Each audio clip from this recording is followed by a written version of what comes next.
రేవంత్ రెడ్డి మాట్లాడుతున్నాడు, సోనియా గాంధీ మనకు రక్షణలు కల్పించింది స్టేట్ రీఆర్గనైజేషన్ యాక్ట్లో అని చెప్పి నేను బుక్ పట్టుకొని చదివింది. ఇది స్టేట్ రీఆర్గనైజేషన్ యాక్ట్. ఇందులో ఎక్కడ రక్షణలు కల్పించింది? నిన్న మాట్లాడింది రేవంత్ రెడ్డి గారు అసెంబ్లీలో.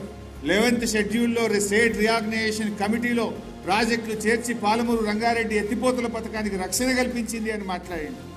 I will take out page number 118, 11th schedule. ఇందులో పారాగ్రాఫ్ 10లో పెట్టినవి కేవలం అంద్రినీవా, తెలుగు గంగ, గాలేరు నగరి, వెలిగొండ, కల్వకుర్తి, నెట్టంపాడు. మన తెలంగాణ రెండే పెట్టిండు, కల్వకుర్తి, నెట్టంపాడు. మన పాలమూరు ఎత్తిపోతలు పెట్టలే, మన దిండి ఎత్తిపోతల పథకం పెట్టలే. 11th షెడ్యూల్లో అవి ఉండుంటే ఇవాళ మనకు అనుమతులు వస్తుండే, మనం ఆ ప్రాజెక్టులు కొనసాగించుండే వాళ్ళం. ఇలా కాంగ్రెస్ చేసిన ద్రోహం అంతా ఇంత కాదు.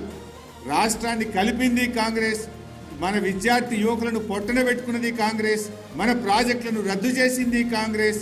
చివరికి రాష్ట్ర విభజనలో కూడా పాలమూరు ఎత్తిపోతల పథకాన్ని, దిండిని 11th షెడ్యూల్లో పెట్టకుండా పాలమూరు రంగారెడ్డి జిల్లాలకు ద్రోహం చేసింది కాంగ్రెస్ పార్టీ. ఇంకా రక్షణలు కల్పించింది అని రేవంత్ రెడ్డి మాట్లాడుతుంది. ఏం రక్షణలు కల్పించింది? పాలమూరు పెట్టకపోవడం రక్షణనా? దిండి పథకాన్ని చేర్చకపోవడం రక్షణనా? నీటి పంపకాలు సెక్షన్ 3 ప్రకారం చేయాలని చెప్పకపోవడం రక్షణనా? సొల్లు వాగుడు వాగుతూ ఉన్నాడు.